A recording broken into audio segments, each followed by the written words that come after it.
নমস্কার বন্ধুরা, কেমন আছেন সবাই? বং কিচেন উইথ বনানী চ্যানেলের নতুন একটি রেসিপিতে সবাইকে জানাই স্বাগত।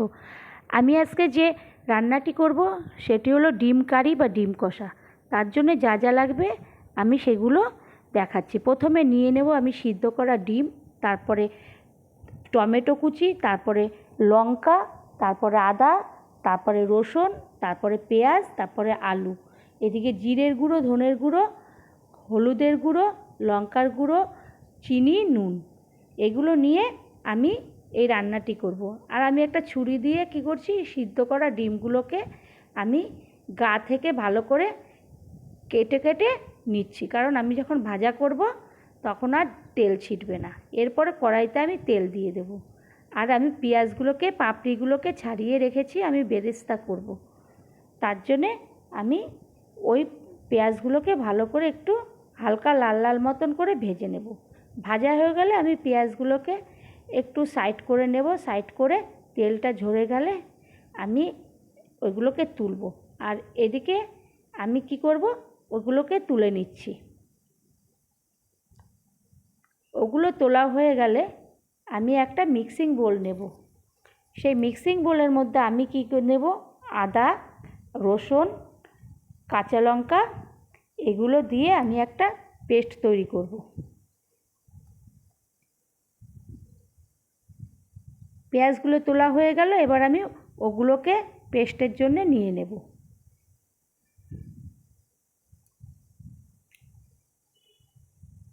আর দুটো কাঁচা লঙ্কা নিয়ে নেব, নিয়ে আমি একটা পেস্ট বানাবো।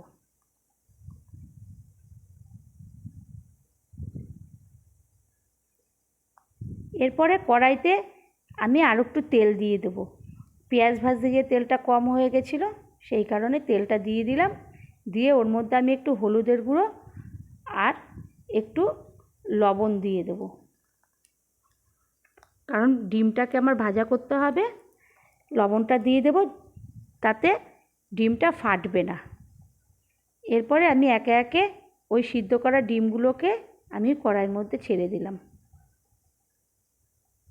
আর বন্ধুরা, আমার চ্যানেলটিকে যদি সাবস্ক্রাইব না করা থাকে সাবস্ক্রাইব করে দেবেন, লাইক করবেন, শেয়ার করবেন।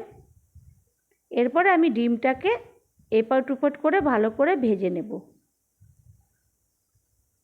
ডিমটা ভাজা হয়ে গেলে হালকা মতন ভাজবো, বেশি একটা লাল লাল করব না। ভেজে আমি একে একে একটা পাত্রের মধ্যে ডিমগুলোকে আমি তুলে নেব।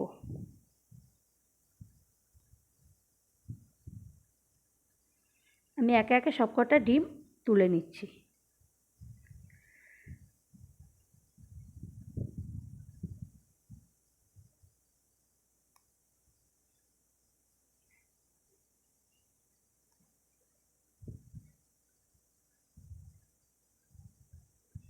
আমি সবকটা ডিম তুলে নিলাম।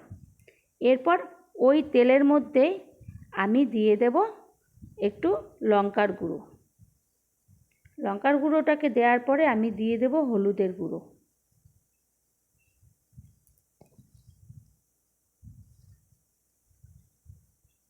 এরপরে দিয়ে দেব লবণ। দিয়ে আমি একটু ভালো করে ওই তেলের মধ্যে মশলাটাকে ভালো করে কষাতে থাকবো। এরপর আমি দিয়ে দেব জিরে এবং ধনে, একই বাটির মধ্যে রেখেছিলাম, ওগুলোকেও আমি দিয়ে দিলাম। দিয়ে এরপর আমি ওই আলুগুলোকে দিয়ে দেব। আলুগুলো দিয়ে আমি ওই মশলার সঙ্গে ভালো করে কষাতে থাকবো। এরপর আমি ওই তেল আর মশলার মধ্যে আলুগুলোকে ভালো করে কষাতে থাকছি। কষানো হয়ে গেলে আমি যে পেস্টটা তৈরি করেছিলাম রসুন আর আদা লঙ্কার, সেটাকে আমি ঢেলে দিলাম। যেহেতু ওর মধ্যে একটু জল ছিল ওই পেস্টের মধ্যে, আমার ওর জন্যে এই ঝোলের মধ্যে আর আমার জল দিতে হবে না, ওই জলেই হয়ে যাবে। ওই জলেই দেখুন ফুটতে শুরু করে দিচ্ছে। এরপরে আমি কি করব, এটাকে তো আমি কারির মতো করব, কষা কষা করব। একটু ফুটে গেলে আমি ওর মধ্যে আমি দিয়ে দেব চিনি।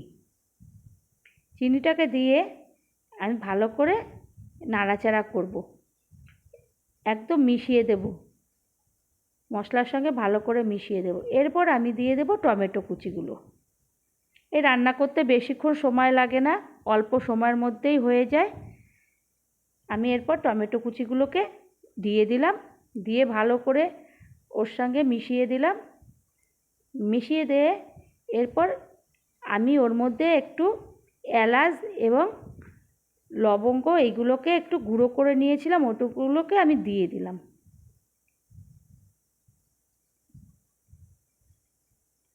এগুলোকে গুঁড়োগুলো দিয়ে মিশিয়ে দিলাম ভালো করে। ওটা তো ঝোল হবে না, একদম শুকনো শুকনো হবে, যেহেতু ওই পেস্টের অল্প জল ওটাই আমি দিয়েই ওইটা ঝোল হয়ে গেল। এরপর আমি দিয়ে দিলাম ডিমগুলোকে। আমি কিভাবে বন্ধুরা করলাম একবার দেখবেন, ভালো লাগবে, আর বাড়িতে একবার করে সবাইকে খাওয়াবেন। খুব অল্প সময়ের মধ্যে এই ডিমের কারি বা ডিমের কষাটা তৈরি হয়ে গেল। এরপর আমি দিয়ে দিলাম বেরেস্তাটা দিয়ে দিয়েছিলাম। পাশে থাকবেন, সাথে থাকবেন, লাইক করবেন, শেয়ার করবেন। ধন্যবাদ।